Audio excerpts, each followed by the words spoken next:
그렇습니다. 예.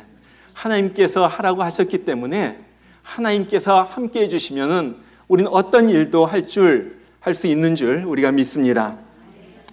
이 뉴욕에 가면은 유명한 다리가 하나가 있는데 이 브루클린 브리지라는 다리입니다. 이 뉴욕이 번창하면서 이 맨해튼과 브루클린 사이에 왕래한 사람들이 많이 늘어나는데 다리가 없어가지고 배를 타고 건너다니는 것이 여간 불편한 일이 아니에요. 그래서 다리를 세우기를 원했지만은 워낙 물살이 거세가지고 아무도 다리를 놓을 생각을 하지 못합니다. 그때 존 레블링이라는 기술자가 내가 이곳에 다리를 놓겠습니다 하면서 교각 없이 줄로 연결된 그러한 현수교를 설계합니다. 그때 다른 모든 기술자들이 그것은 불가능하다, 될 수가 없다 그러면서 조롱하고 놀렸어요. 근데 아무리 조롱해도 이 존 레블링과 그 아들 워싱턴 레블링이 이 현수교 다리를 건설하기를 시작을 합니다. 이 다리를 놓는데 처음부터 얼마나 힘든 공사였는지 몰라요. 존 레블링은 기초 공사를 하다가 발을 다쳐가지고 파상풍에 걸렸는데 그것이 감염이 돼가지고 얼마 되지 않아서 죽습니다. 그래가지고 아들 워싱턴 레블링이 이어받아서 공사를 하는데 이 워싱턴 레블링도 물 깊은 곳에 들어가가지고 이 기초를 놓는 기둥을 받는 공사를 하다가 잠수병을 얻어가지고 전신이 마비가 되게 돼요. 그래서 전신불수가 됩니다. 사람들은 전부 다 이 다리가 이제 끝났구나, 다리 놓는 것은 불가능하다 그렇게 말하고 있었어요. 그때 나선 사람이 이 남편 워싱턴 레블링의 아내였던 에밀리 레블링이라는 사람입니다. 내가 한번 해보겠습니다. 그래가지고 전신불수된 이 남편 워싱턴이 집에서 창문을 통하여 망원경으로 공사 상황을 보면서 지시를 하는 거예요.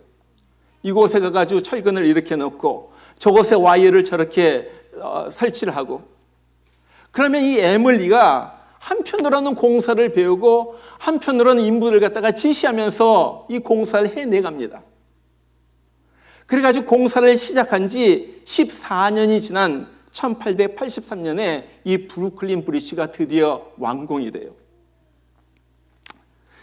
이 브리지는 그 당시 전 세계에서 가장 긴 현수교였어요. 그리고 가운데 있는 이 석재탑은 그 당시 뉴욕에서 가장 높은 빌딩이었습니다. 지금도 보면은 2층으로 되어 있어가지고 참 아름다운 브리지가 이 브루클린 브리지예요. 자, 어떻게 이런 다리가 건설되게 되었습니까? 존과 이 워싱턴 레블링 부자, 며느리까지 모든 사람이 이것을 건설하는데 생명을 걸었다는 거예요. 자기의 모든 것을 거기에다 쏟아 부었어. 모든 사람이 안 된다고 비웃습니다. 조롱합니다. 그래도 나는 된다는 확신 가지고 꿋꿋이 그 길을 걸어간 거예요. 그래서 어떤 것도 막지 못해요. 거센 물살도 막지 못하고 어떤 것도 막지 못하고 드디어 이 사람들은 14년 만에 이 브루클린과 맨해튼을 연결해주는 이 위대한 브리지를 건설하게 된 거예요. 여러분, 이 세상을 봐도 무언가를 이룬 사람들은 어떤 역경도 이겨낸 사람입니다. 어떤 장애물도 이겨낸 사람. 오늘 느헤미야도 마찬가지예요.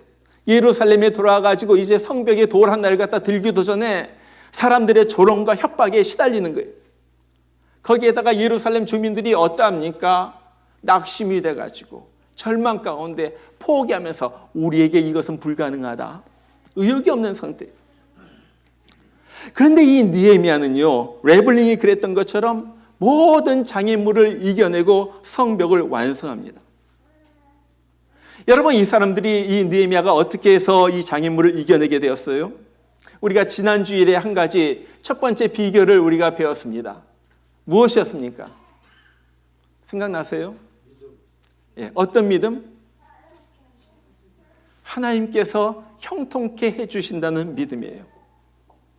하나님께서 이때까지 인도해 주셨기 때문에 앞으로도 인도해 주실 거라는 믿음이에요. 하나님의 선한 손이 이때까지 나를 도와주셨기 때문에 앞으로도 그 손이 나를 도와주실 것이라는 그 믿음이에요. 이 일은 하나님의 일이다. 하나님이 할 것이기 때문에 어떤 방해가 있어도 반드시 되고야 만다는 그런 하나님에 대한 절대적인 확신이에요. 이런 확신이 있는 사람은 어떤 어려움이 있어도 결국 이겨내고야 맙니다.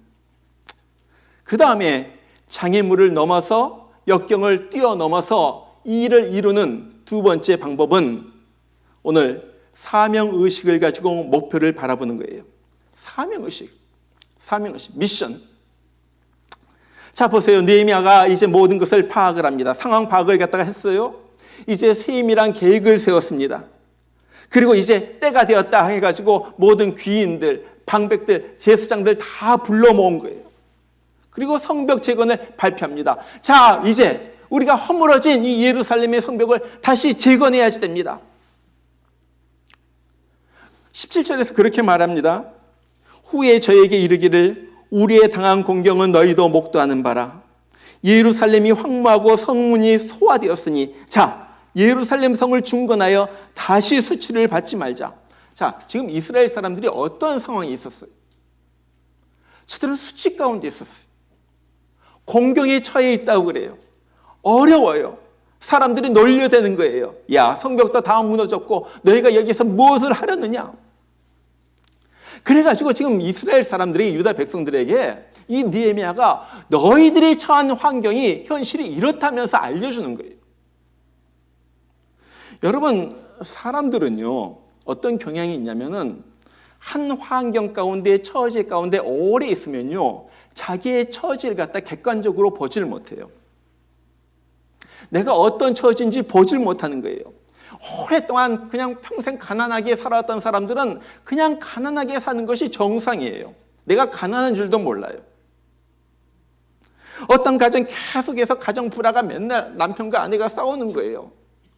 남편과 아내가 싸우면서 사는 것이 인생이구나 그렇게 생각을 해요. 그래가지고 남편이 하루라도 소리를 안 지르면 이상하네? 안 싸운 게 소리 안 지르는 게 이상한 거예요. 저 사람이 뭐가 이상하다, 뭐가 찜찜하다, 저 사람 뭐 무슨 일이 일어난 거 아니야? 막 걱정이 되기 시작하는 거예요. 여러분, 이것을 New Normal이라고 합니다. 뭐예요?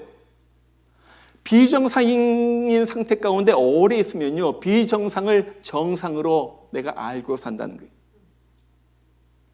지금 유다 백성들이 지금 그런 처지에 있었거든요. 이 사람들은 성 없이 그냥 사는 거예요. 사람들이 와가지고 쳐들어와가지고 빼앗아가면 빼앗기는 거나 보다. 저 사람들이 놀려대고 그러면 난 놀림을 받는 사람들이구나 보다. 그러면서 그냥 살아가는 거예요. 성벽을 이전에 지으려고 하다가 실패를 했어요. 우리는 성벽 짓는 것이 안 되나 보다 하면서 살아가는 거예요.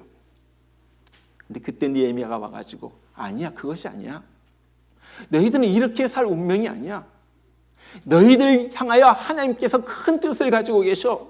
다시 너희들은 성벽을 갖다 쌓을 수가 있어. 그러면서 막 비전을 제시합니다. 막 불러일으킵니다. 자, 우리는 더 이상 수치를 당하지 말자.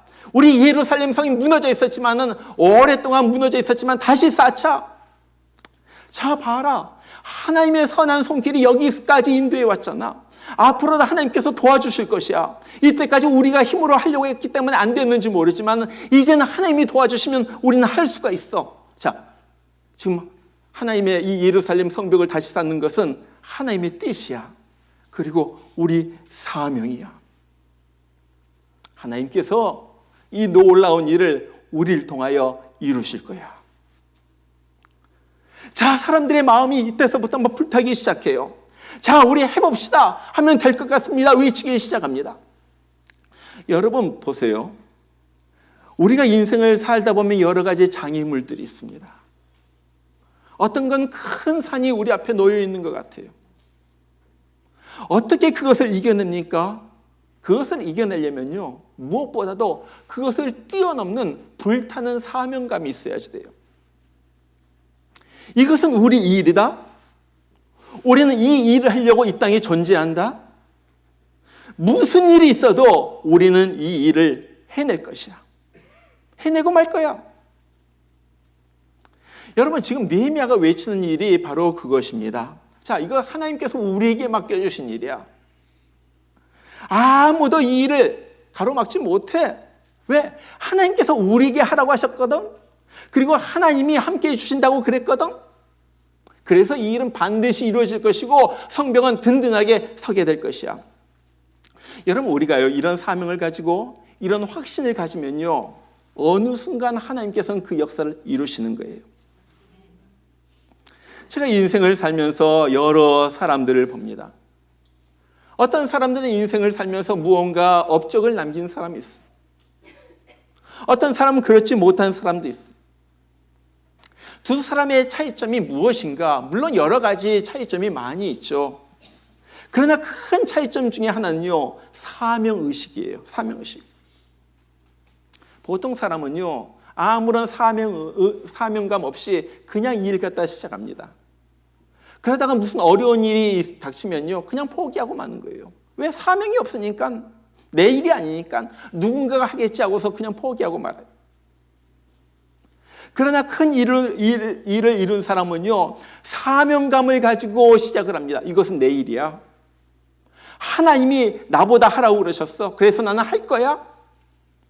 그렇기 때문에 장애물이 와도 그것을 갖다 극복하면서 사명으로 장애물 갖다 깨 부수면서 나가는 거예요. 나는 이거 해고야 말 거야. 왜? 하나님이 하라고 하셨기 때문에.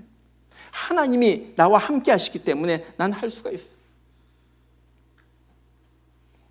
여러분, 저희가 교회를 갖다 짓기 시작할 때, 짓기 전에도 제가 수없이 한 말 중에 하나가 바로 이 말이었습니다. 우리는 이곳에 사명을 가지고 왔다. 하나님께서 정말 우리를 저 한국 땅 저쪽에서 여기까지 옮겨 놓으셨잖아요. 세상의 미국 이 수도 워싱턴에 옮겨 놓으셨어. 그리고 이 낯선 미국 땅에 와가지고 하나님께서 우리 갖다 옮겨 놓으셨는데 이곳에서 번창하게 하실 텐데 이 하나님께 우리 하나 교회를 지어서 바치자. 교회 지어서 바치자. 우리가 언제까지 미국 교회를 빌려 쓰면서 눈치 보고서 오후에 예배 드리면서 언제까지 그럴 것이냐? 정말 우리가 이 땅에 와가지고 다른 거 짓지 못한다 할지라도, 다른 큰일 못한다 할지라도 우리가 하나님, 살아계신 하나님, 내 삶을 이끄시고 구원하시고 인도하신 그 하나님 앞에 정말 힘을 다하여 이 성전 하나 지어 바치는 것, 이거 위대한 일 아닌가? 그리고 우리 후손들에게도 여러분 그러잖아요. 우리 후손들에게 우리가 무엇을 물려주겠어요? 정말 피땀 흘려 이민 생활하면서 그 어렵게 피땀 흘려 번 돈으로 다른 어떤 것보다도 우리 자녀들이 편히 예배드릴 수 있는 이 성전 하나 지어서 자녀들에게 물려주고 저들이 하나님을 이곳에서 예배드리고 정말 하나님을 공경하고 믿음으로 살고, 이것이 얼마나 뜻깊은 일이겠는가. 여러분, 그렇지 않아요?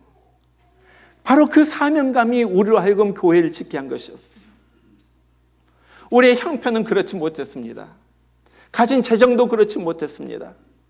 우리가 뭐 있는 것도 사람 수도 모든 면에서 우리는 할 수가 없었어요. 그러나 우리에게는 사명이 있습니다. 하나님께서 너무나도 우리를 갖다가 구원해 주시고 이곳까지 옮겨주시고 이곳에서 인도하여 주시고 앞으로 번창하게 하실 하나님을 바라보면서 우리는 그 하나님을 향하여 이 전을 짓기를 원합니다.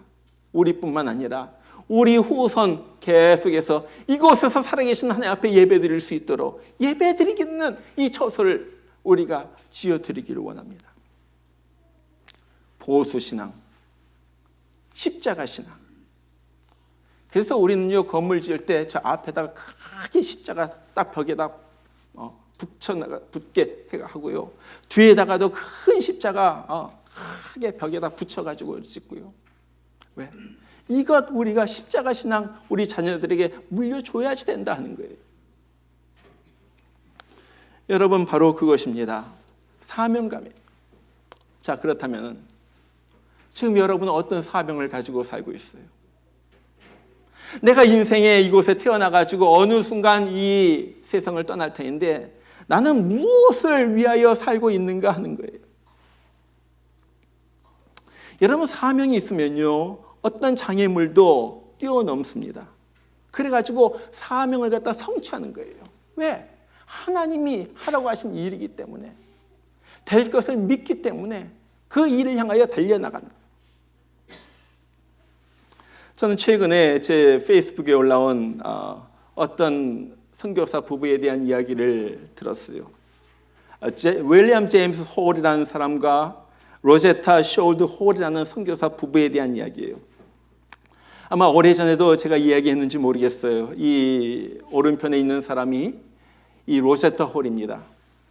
이 로제타 홀은 자기가 미국에서 오랫동안 공부하면서 조선이란 나라에 많은 환자들이 있고, 그런데 죽어가고 있는데 의사가 없다는 소문을 듣고 그곳으로 의사 선교사로 가기로 결심을 해요.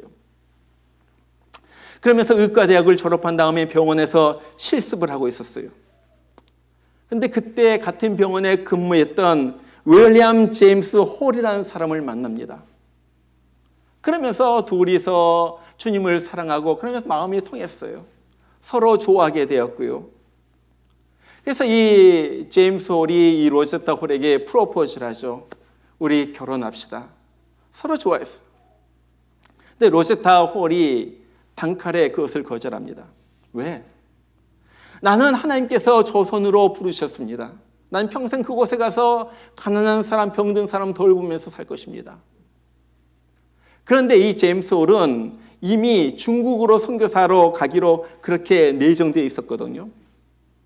결혼할 수가 없는 거예요. 당신은 중국으로, 나는 조선으로 가는데.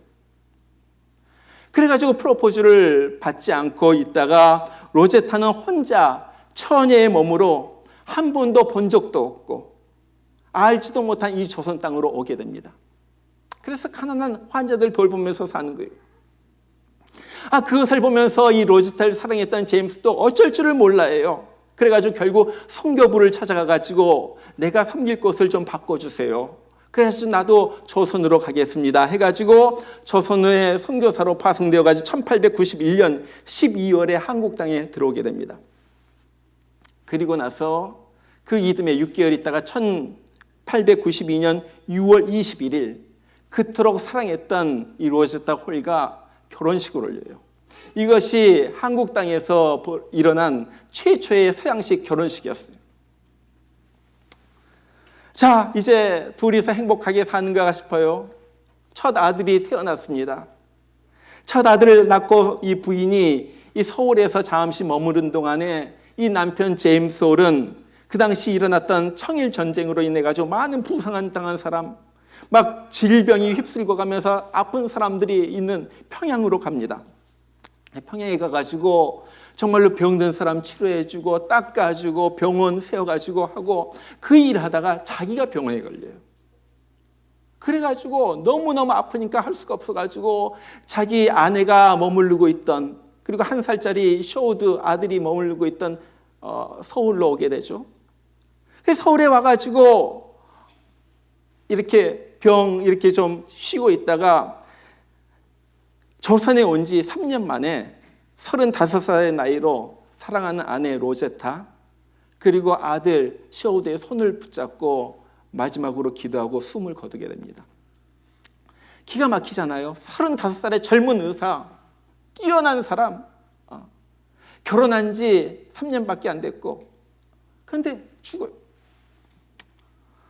이 아내는 로제타는 아들 하나 있죠.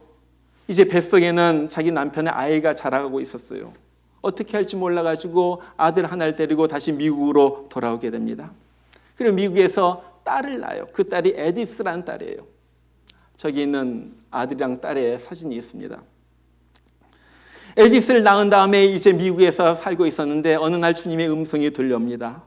사랑하는 딸아, 내 남편 제임스 홀이 이루지 못했던 끝마치지 못한 조선에 대한 사랑을 내가 이루어라.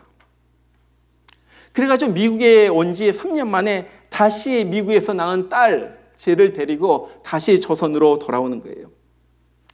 그런데 다시 조선으로 와가지고 얼마 지나지 않아가지고 그 사랑하는 딸 에디스가 또 병에 걸려서 죽습니다. 기가 막히잖아요. 그때 쓴 일기예요. 그러나 우리가 이해하지 못하는 다른 이유로 하나님께서는 그 아이를 데려가셨습니다. 그 일기에다 그걸 갖다 다 써서 기가 막힌 거예요. 남편 죽었죠. 조선 땅에 와가지고 바로 태어난 지 얼마 안 되는 딸 죽었죠. 로제타가 그 딸을 사랑하는 남편 묘 옆에 묻으면서 다시 한번 결심을 하죠. 하나님 앞에 기도해요. 하나님, 이제 아들 셔우드랑 저만 남았습니다. 우리가 평생토록 이곳에서 주님을 위하여 사역하며 병든 사람들 치료할 수 있도록 우리를 좀 도와주세요. 그리고 로제타가 셔우드를 데리고 선교를 갖다가 이어가요. 남편을 생각하면서 평양에 기홀 병원이라는 홀을 갖다 기념한 제임스 홀 메모리얼 하스피털, 그것을 갖다가 세우고요. 여자 환자들을 위한 광해 여자 병원을 세우고요. 저기 있는 건물입니다. 저 왼쪽에 있는 것이 기홀 병원이었어요. 자기 남편 기념병원. 오른쪽에 있는 것이 이 맹인 소녀들을 점자로 교육하며 세운 맹인 학교. 그 다음에 농아 학교가 그곳에 세워지고요.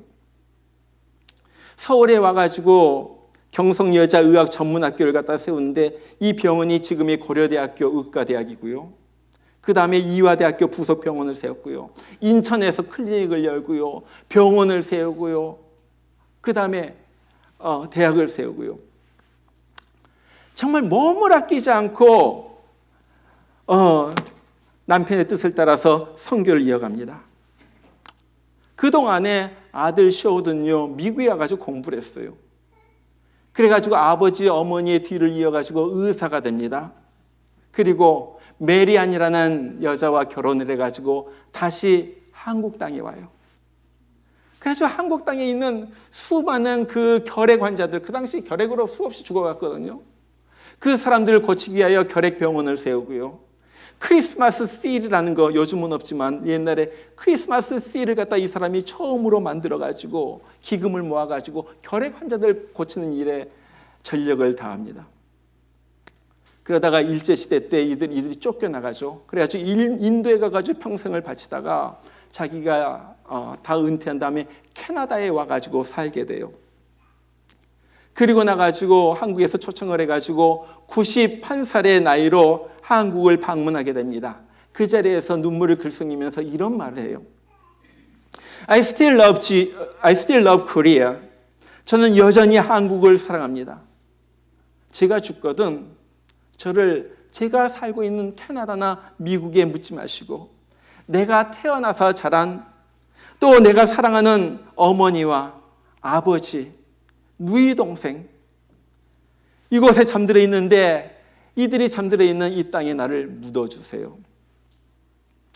셔우드 선교사가 98살의 나이로 죽고요. 그 유해가 한국으로 와가지고 아버지 제임스 홀, 어머니 로제타 홀, 동생 에디스, 그리고 자기 부인 메리안, 자기가 묻혀 있는 바로 그곳에 땅에 묻힙니다. 여러분, 제가 이것을 갖다 들으면서 참 감동적인 것이 그거였어요. 야, 사명은 죽음도 이겨내는 것이구나. 그 사명이 불타고 있으니까 어떤 것도 두렵지가 않은 거예요. 그 어떤 것도 가로막지 못하는 거예요. 수많은 극한 상황, 역경, 질병, 죽음까지도 그들을 막지 못합니다. 결국 이 사람을 통하여 한국 사회가 변화가 되었고 수많은 사람들이 고침을 받게 되었고 그들의 영혼의 구원을 받게 되었고 지금 한국이 이렇게 서 있게 된 거예요. 자, 여러분, 우리는 어떤 사명을 가지고 세상을 살고 있어요? 여러분, 사명이란 것을 쉽게 말하면은 내가 사는 이유입니다. 옛날에 한국에서 그런 얘기가 유행했어요. 왜 사니? 왜 사니? 왜 사니? 중요한 질문이죠. 왜 사니? 여러분, 우리가요 살면서 쉽게 지치고 낙심하는 이유가 있는데 그것은요 내가 사는 이유를 모르기 때문에 그래요. 사명이 없기 때문에. 제가 이 설교를 갖다 준비하면서 그 통계를 갖다 조사해 보니까 2017년 한국에서 자살한 사람의 숫자가 12,463명이었대요. 하루에 34명, 매 42분마다 한 명씩 자살합니다.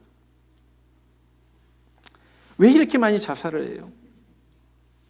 제가 오늘 그 주보에다가도 썼지만은 바로 얼마 전에 나온 기사잖아요. 청소년의 자살이 지금 급증하고 있다.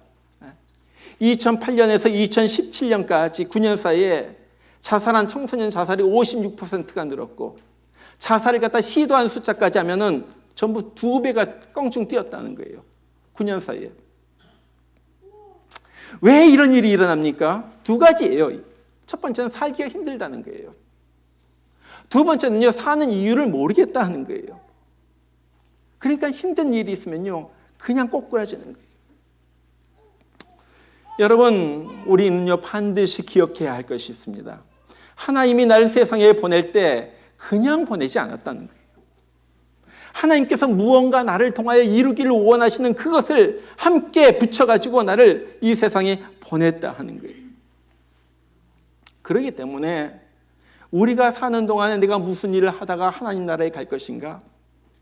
어느 순간 우리도 다 죽을 것인데 내가 어떤 일을 하다가 주님 품에 갈 것인가? 그것을 아는 것은 너무나도 중요한 일.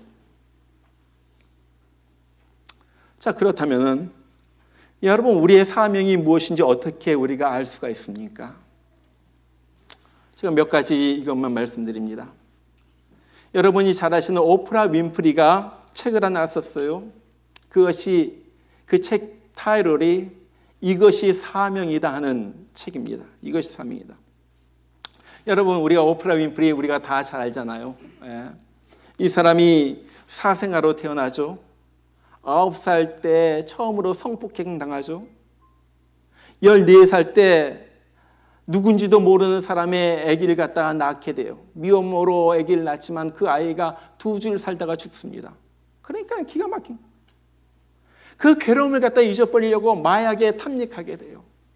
그냥 아무하거나 살고 그냥 막 마약을 하고 있다가, 그러면서 지옥 같은 생활을 보내다가 깨닫죠. 다시 재기합니다. 그래서 지금은 미국을 움직이는 인물이 됐잖아요. 그런데 이 사람이 자기가 사명을 깨닫게 됐는데 그 사명을 어떻게 발견하는가? 그 사명을 발견하는 4가지 방법을 그 책에서 그렇게 말해요. 첫 번째는 남보다 더 가졌다는 것은 축복이 아니라 사명이다. 남보다 더 많이 가졌다는 것은, 그것이 사명이라는 거예요. 그것을 통하여 사명을 안다는 거예요. 두 번째, 남보다 아파하는 것이 있다면 그것은 고통이 아니라 사명이다. 남보다 특별히 마음이 아파하는 것들. 세 번째, 남보다 설레는 꿈이 있다면 그것은 망상이 아니라 사명이다. 막 설레는 꿈. 이것이 사명을 갖다가 알려주는 거라는 거예요. 네 번째, 남보다 부담되는 무엇이 있다면 그것은 짐이 아니라 사명이다. 부담되는 건 뭐? 자, 여러분 보세요.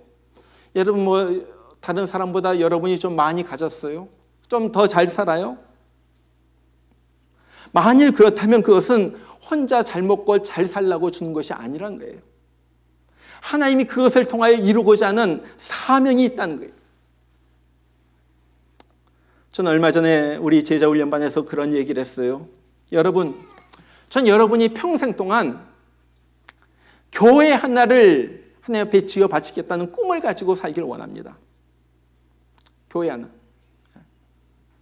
지금도 제3세계에 가난한 나라 가면은 몇만 불이면 1, 2만 불이면 교회 하나 짓기도 하고요. 5만 불이면 교회 하나 짓기도 하고 그러잖아요. 그러니까 내가 평생 꿈을 주시옵소서. 어떤 꿈?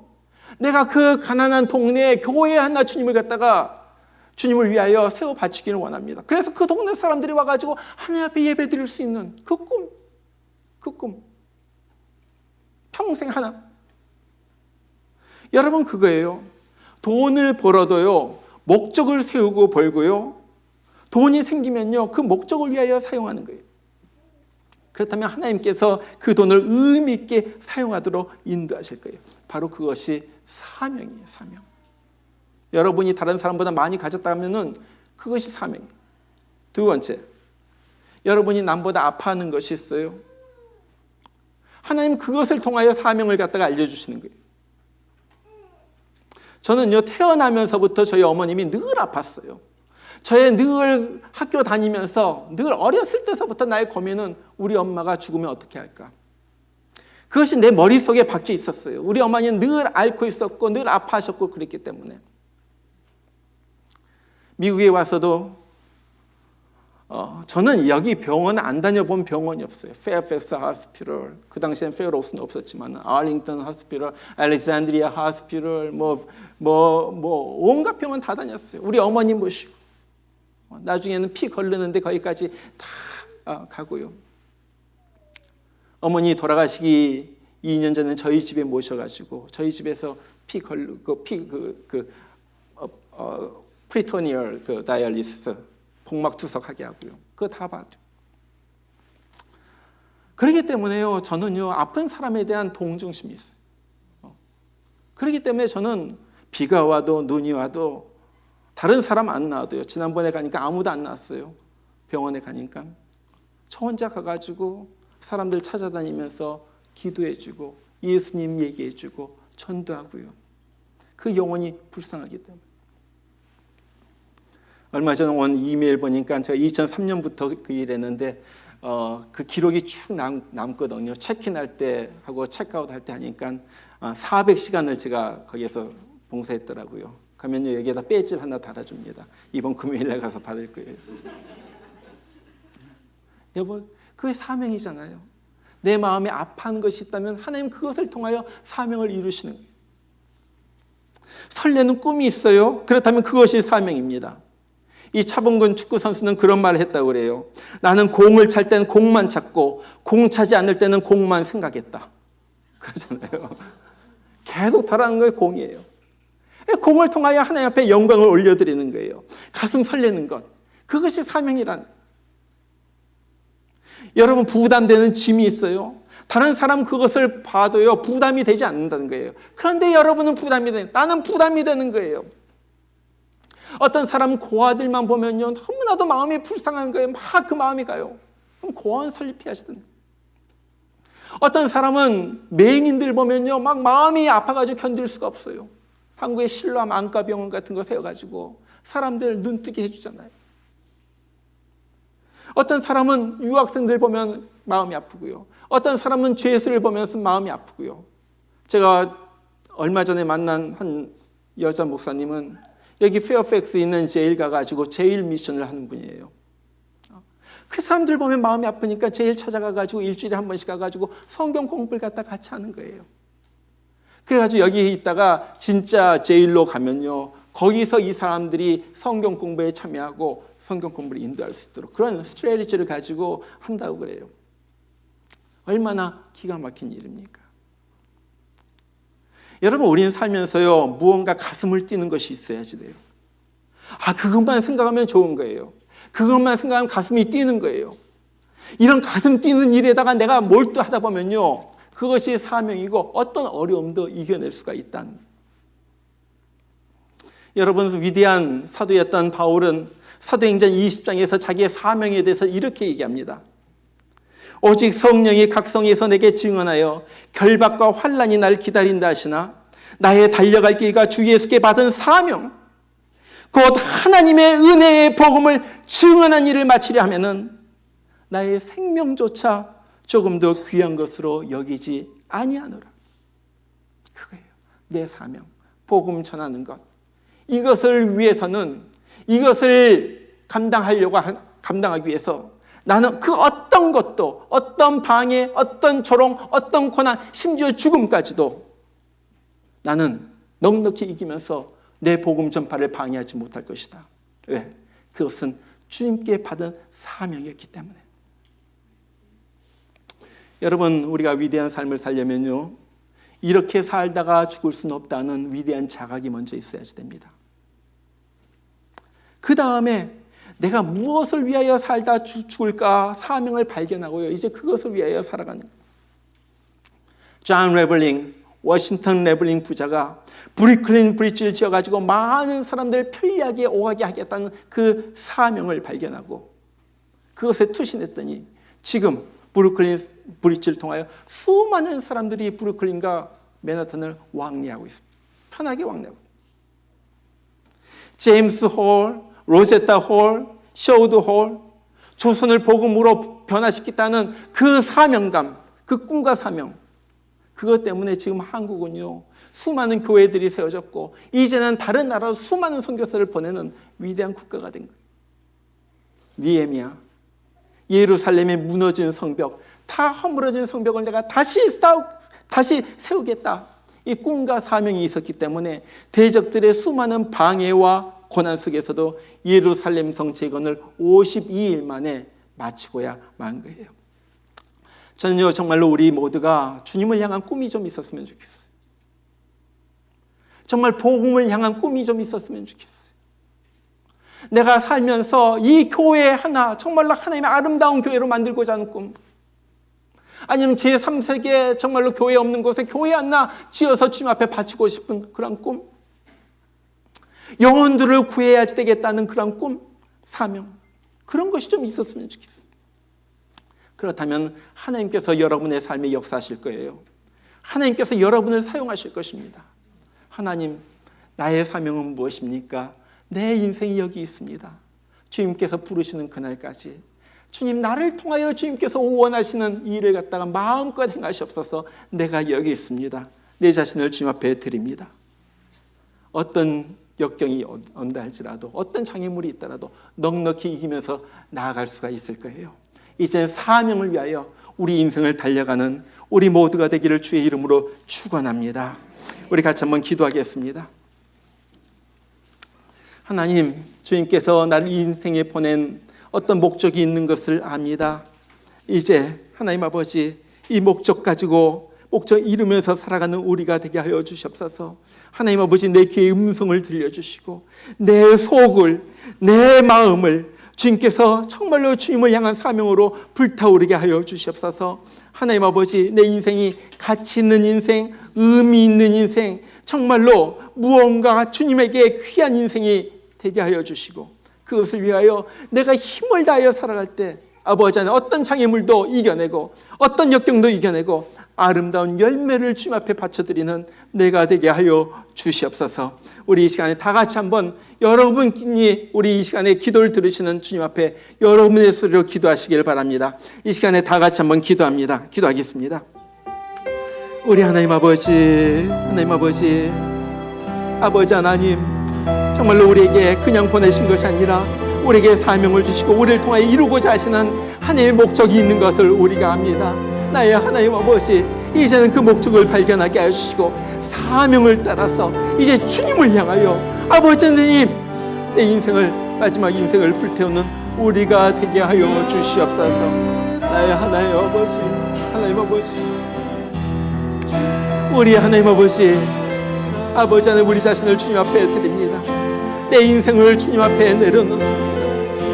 아버지 하나님, 이제는 나의 모든 것 통하여 하나님의 꿈이, 하나님의 목적이 이루어지게 하여 주시옵소서.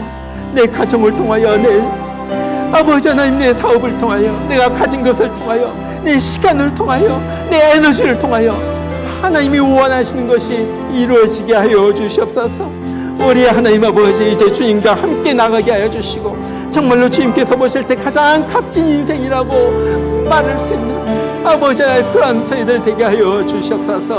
아버지 하나님, 정말로 자학이 일어나게 하여 주시고 아버지 깨어 일어나는 일들이 일어나게 하여 주시고 하나님 아버지, 그래서 우리 인생 정말 주님을 향하여 아름답게 바쳐주는 저희들 되게 하여 주시옵소서. 우리 하나님 아버지 감사합니다. 우리 하나님 아버지, 우리를 받아주시옵소서. 아버지 하나님, 우리를 받아주시옵소서. 아버지 하나님, 살아계신 하나님, 우리를 위하여 자기 아들을 보내시고 십자가에서 죽게 하신 그 사랑으로 우리를 감싸나 주시고 이제는 우리도 주님을 위하여 바치게 하여 주시고 이제도 우리 주님을 위하여 사랑을 고백하면서 나아가는 우리 되게 하여 주시옵소서. 아버지, 어떤 것이 우리 앞길 막아도 우리가 달려나가기로 결심을 합니다. 주님이 함께 하시기 때문에 우리는 할 수가 있습니다. 아버지 하나님, 이제 주님을 향하여 가게 아버지 하나님, 주님을 향하여 달려가요. 우리 하나님 아버지 달려가는 그런 저희들에게 주 하나님 세워주시옵소서.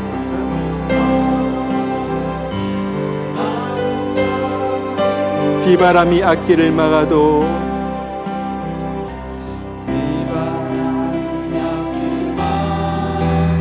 나는 가리 주의 길 가리 눈보라가 앞길을 가려도 눈보라가 앞길 가려도 나는 가리 주의 길 가리 다시 한번 비바람이 앞길을 막아도 비바람이 앞길을 막아도 나는 가리 주의 길을 가리 눈보라가 앞길을 가려도 눈보라가 앞길 가려도 나는 가리 주의 길을 가리 이 길은 영광의 길 이 길은 영광의 길 이 길은 승리의 길 나를 구원하신 주님이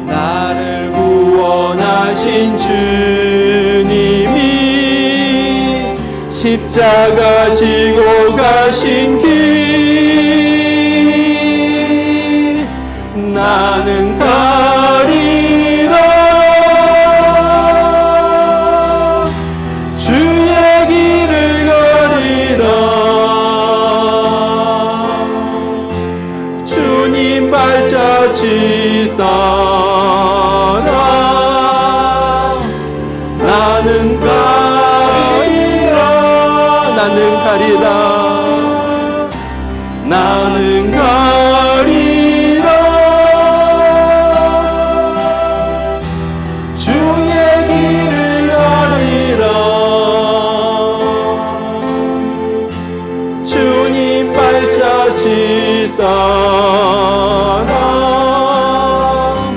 나는 가리 우리 일어나서 2절 같이 부릅니다. 다 같이 일어나서 험한 파도 앞길을 막아도 나는 가리 주의 길을 가리 모진 바람 앞길을 가려도 모진 바람 앞길을 가려도 나는 가리 주의 길을 가리 다시 한번 험한 파도 앞길을 막아도 험한 파도 앞길을 막아도 나는 가리 주의 길을 가리 모진 바람 앞길을 가려도 모진 바람 앞길을 가려도 나는 가리 주의 길을 가리 이 길은 고난의 길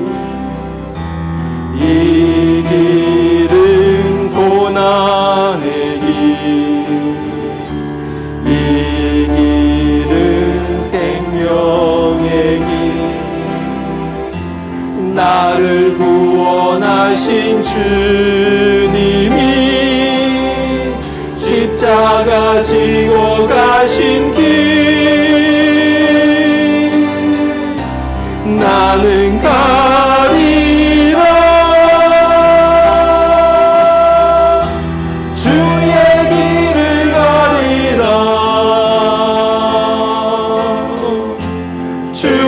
발자취 따라 나는 가리라 나는 가리라 주의 길을 가리라 주의 길을 가리라 주님 발자취 따라 나는 가리라